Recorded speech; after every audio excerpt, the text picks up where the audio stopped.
This old wise man walked slowly along the winding path through the ancient, silent forest, while the golden afternoon sun, of course, the filtered gently through the dense, canopy of leaves. Canopy to casting the long dancing shadows on the mossy ground. Velo. This is the school. এটা হচ্ছে আপনার আমি English প্রোনাউন্সিয়েশনটা করে দিয়েছি viewers, এখান থেকে আপনারা vocabulary এবং হচ্ছে প্রোনাউন্সিয়েশন এবং এখানে যে কি গ্রামার ইউজ করা হয়েছে এই সেন্টেন্সে আমি সবগুলো আপনাদেরকে আলোচনা করব। আমরা প্রথমেগুলো ওয়ার্ডগুলো দেখি, তারপর আমরা ওদিকে যাব। দা হচ্ছে একটা হচ্ছে আর্টিকেল, একটা হচ্ছে ডেফিনিট আর্টিকেল, এটা হচ্ছে ওল্ড মানে হচ্ছে একটা বৃদ্ধ, ওয়াইস জ্ঞানী, ম্যান লোকটি, ওয়াক্ট হেঁটেছিল, হাঁটা, স্লোলি ধীরে ধীরে, along the winding আঁকাবাঁকা path মানে path through the ancient silence forest মানে নীরব, forest মানে বন, while the golden afternoon and the filters gently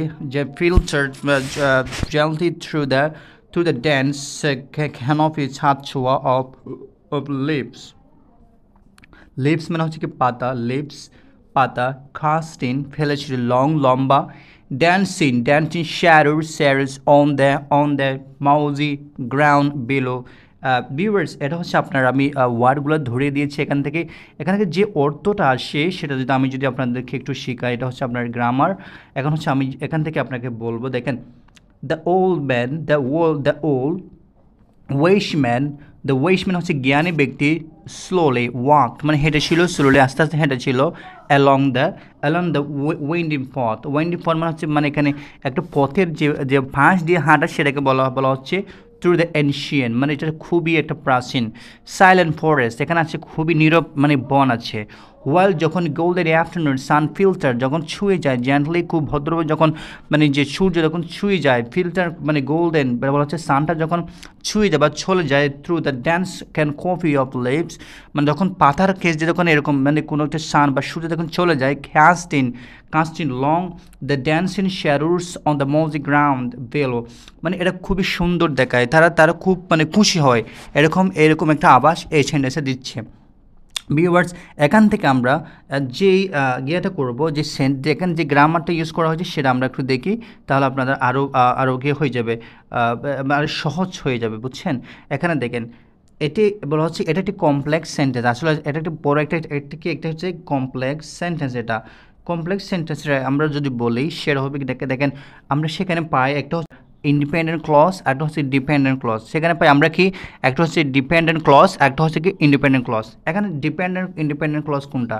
independent clause হচ্ছে সেটা যেটা আমরা হচ্ছে কি ইন্ডিপেন্ডেন্ট, যেটা হচ্ছে নিজে স্বাধীনভাবে বাক্য ব্যবহৃত হতে পারে বা বাক্যে ব্যবহৃত হয়, সেটাকে বলা হচ্ছে আপনার ইন্ডিপেন্ডেন্ট ক্লজ। যেমন দ্য উইশম্যান দ্য জ্ঞানী ব্যক্তিটি স্লোলি অ্যালং দ্য উইন্ডি পথ through the ancient silent forest. এই যে দেখেন, এই যে সাইলেন্ট একটা নীরব একটা মানে বনের মধ্য দিয়ে একটা মানুষ খুবই মানে রাস্তার পাশ দিয়ে খুবই হেঁটে যাচ্ছে।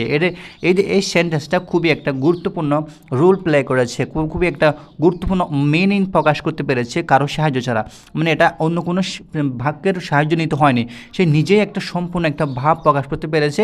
ওই জন্য এখানে এই পুরো সেন্টেন্সটাকে বলা হচ্ছে আপনার ইন্ডিপেন্ডেন্ট ক্লজ। যে সেন্টেন্সটা এগুলো কোনটা? ডিপেন্ডেন্ট ক্লজ হচ্ছে আপনার যে সেন্টেন্সটা আমি নিজে অর্থ প্রকাশ করতে পারবে না, অন্য একটা সেন্টেন্স মানে অবশ্যই সাহায্য লাগবে, সেটাকে বলা হবে ডিপেন্ডেন্ট ক্লজ। দেখেন, ওয়াইল গোল্ডেন আফটারনুন জেনারেলি ফিল্টার যখন এই যে আফটারনুন যখন বিকালে যে ফিল্টার ছুঁয়ে যাচ্ছিল, সানটা সূর্যটা যখন চলে যাচ্ছিল, through the dense canopy of leaves মানে পাতার ইশারা ভিতর দিয়ে মানে সূর্যটা চলে যাচ্ছিল বা সেরকম বলা হচ্ছে।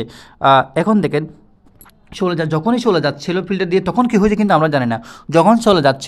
যখন সূর্যটা পাতার ভেদ দিয়ে ডিপলি ভাবে এরকম চলে যাচ্ছিল আঁকাবাঁকাভাবে, তখন কি হয়েছিল কিন্তু সেটা এখানে বলা নাই, ডট ডট দিয়ে এখানে চলে গেছি আমি। দেখেন এখানে হোয়াইলটা এখানে সমস্যা ক্রিয়েট করেছে বা আরেকটা তথ্য খুঁজতেছে। যখন এটা চলে যাচ্ছিল, যখন পাতার শের দিয়ে সানটা চলে যাচ্ছিল মানে ছুঁয়ে যাচ্ছিল, তখন কি হয়েছিল সেটা কিন্তু বলে নাই। এই যে এটা না বলা, এই যে অন্য একটা সেন্টেন্সের উপর অপেক্ষা করতেছে, সেটাকে বলা হচ্ছে ডিপেন্ডেন্ট ক্লজ। মানে একটা সেন্টেন্স শুধু বলে এখানে থেমে যাবে না, আরেকটা সেন্টেন্স এখানে আসবে, সেটাকে বলা হচ্ছে আপনার কি ডিপেন্ডেন্ট ক্লজ। আরেকটা সেন্টেন্স এখানে লাগবে, বা যখন যাচ্ছিল তখন একটা বাঘ হেঁটে যাচ্ছিল, যখন যাচ্ছিল তখন একটা বাঘে খেয়ে ফেলছো, বা যখন যাচ্ছিল তখন অনেক সুন্দর লাগছিল, এরকম কোনো কিছু বলে নাই। জাস্ট যখন হেঁটে যাচ্ছিল, এই যে একটা বলে একটা থেমে গেছে, that is call of course the dependent clause. Okay, সেটাকে বলা হচ্ছে এটা মানে ডিপেন্ড নয়, সেটা মানে ইন্ডিপেন্ডেন্ট নয় সেটা। এখানে দেখেন এখানে পার্টস অফ স্পিচ ইউজ করা হয়েছে। পার্টস অফ স্পিচকে একটু বলি আমি আপনাদেরকে। পার্টস মানে আমরা জানি পার্ট মানে অংশ, পার্টস মানে অংশগুলো, অফ স্পিচ মানে স্পিচ মানে হচ্ছে মানে আপনার মানে বক্তব্য বা কোনো সেন্টেন্স, সেটাকে বলা হচ্ছে স্পিচ মানে স্পিচ। দেখ এই যে সেন্টেন্সের একটা প্রতিটা অংশকে বলা হচ্ছে পার্টস অফ স্পিচ। মানে একটা বাক্যের একটা কথার প্রতিটি শব্দকে বলা হবে আপনাকে পার্টস অফ স্পিচ, ঠিক আছে। এখানে এই সেন্টেন্সের কতগুলো নাউন ইউজ করা হয়েছে, যেমন দেখেন man, path, forest, sun, canopy, leaves, shadows, ground। এগুলো সেন্টেন্স প্রত্যেকটা কি মানে অংশ, একটা সেন্টেন্স প্রত্যেকটা অংশ। যে সেন্টেন্সটা একটা বললাম বড় একটা, প্রতিটা একটা অংশ। এই যে দেখেন এই যে নাউন, এটা হচ্ছে নাউন, এটা এগুলো হচ্ছে কি একটা নাউন। এবার দেখেন অ্যাডজেক্টিভ ইউজ করা হয়েছে। ওল্ড, আমরা জানি কি না পার্টস অফ স্পিচ আছে কি noun, pronoun, adjective, verb, adverb, preposition সব কিছু আছে এখানে। এখান থেকে অ্যাডজেক্টিভগুলো দেখেন old, wise, wending, ancient, silent, golden, afternoon, dance, dawn, long dancing. This is called these are called adjective. These are called adjective. এখানে ওয়েস মানে হচ্ছে কি খুবই জ্ঞানী ব্যক্তি, বুঝছেন। এখানে যে তিনটে ভার্ব ইউজ করা হয়েছে সেগুলো দেখেন ভার্ব, ওয়াকড, ফিল্টার এবং হচ্ছে ক্যাস্টিন, এবং হচ্ছে কি ক্যাস্টিন। অ্যাডভার্ব ইউজ করা হচ্ছে স্লোলি। আমি সেন্টেন্সটা আবার আপনাদেরকে ফেস করাবো, লাস্টের দিকে দেখেন field, walk, filter, slowly, gently, এগুলো হচ্ছে অ্যাডভার্ব, ঠিক আছে। বিলো, এগুলো হচ্ছে কি অ্যাডভার্ব বিভিন্ন রকমের আছে, সেগুলো আপনাদেরকে আমি শেখাবো। এরপর দেখেন এখানে হচ্ছে ওয়াক স্লোলি, ধীরে ধীরে হাঁটা। এরপর দেখেন এ প্রেপোজিশন একটা ইউজ করা হয়েছে। প্রেপোজিশন হচ্ছে কি সেন্টেন্সে কানেক্ট করার জন্য, লম্বা করার জন্য, ভালো অর্থ বোঝার জন্য এগুলো ইউজ করা হয়। অ্যালন, থ্রু, অফ, অন, এগুলো হচ্ছে একটা প্রেপোজিশন, বুঝছেন। এরপরে কনজাংশন ইউজ করা হয়েছে এখানে। ওয়াইল হচ্ছে একটা কি কনজাংশন, ওয়াইল হচ্ছে একটা কি কনজাংশন। আর হচ্ছে এটা হচ্ছে কি আর্টিকেল হচ্ছে একটা ডেফিনিট আর্টিকেল, এটা হচ্ছে কি ডেফিনিট আর্টিকেল, কোনো নির্দিষ্ট করে কোনো কিছু বলবে। এখানে কতগুলো ফ্রেজ ইউজ করা হয়েছে সেগুলো একটু দেখি। ফ্রেজ এখানে কতগুলো কি ইউজ করা হয়েছে, ফ্রেজ ইউজ করা হয়েছে দেখেন। অ্যালং দ্য ওয়াইন্ডিং পথ, এখানে দেখ অ্যালং দ্য ওয়াইন্ডিং পথ মানে আঁকাবাঁকা। অ্যালং দ্য ওয়াইন্ডিং পথ মানে হচ্ছে এই যে আঁকাবাঁকা পথ, অ্যালং দ্য ওয়াইন্ডিং পথ মানে আঁকাবাঁকা পথ। এটা হচ্ছে একটা ফ্রেজ, এটা হচ্ছে প্রেপোজিশনাল ফ্রেজ। এটা থ্রু দ্য এনশিয়েন্ট, আমরা হচ্ছে থ্রু একটা প্রেপোজিশন পড়েছি আমরা অ্যালং। দেখুন থ্রু দ্য এনশিয়েন্ট মানে হচ্ছে কি সাইলেন্ট ফরেস্ট, হ্যাঁ সাইলেন্ট ফরেস্ট। এদের প্রাচীন নীরব বনের মধ্যে দিয়ে যাচ্ছে, মানে এরকম নীরব এনশিয়েন্ট প্রাচীন। এদের থ্রু, এটা হচ্ছে একটা phrase, prepositional phrase. Through the dance copy of লেভস মানে পাতার গোনা ছাঁচুয়ার মধ্যে, এটা হচ্ছে ফ্রেজ। এরপর দেখেন on the mossy ground below, on the mossy ground below, নিচের শোলা ঢাকা মাটিতে, মানে এরকম আর কি, মানে অনেক মাটি আছে নিচে সেরকম। এখানে দেখেন ভিউয়ার পার্টিসিপল ফ্রেজ ইউজ করা হয়েছে। পার্টিসিপল ফ্রেজ সেটাগুলো কি দেখেন কস্ট ইন ল্যান্ড, আমরা দেখি জিরান এবং পার্টিসিপল আমরা বুঝি সেরকম। দেখেন cast in long, dancing shadows on the mossy on the ground below. So এখানে বিভিন্ন গ্রামার এই সেন্টেন্সটাতে আপনারা দেখেছেন, বুঝছেন, দেখছেন। এখানে দেখেন আপনারা দেখেন the old Weishman walked slowly along the winding path through the ancient silent forest, well the golden।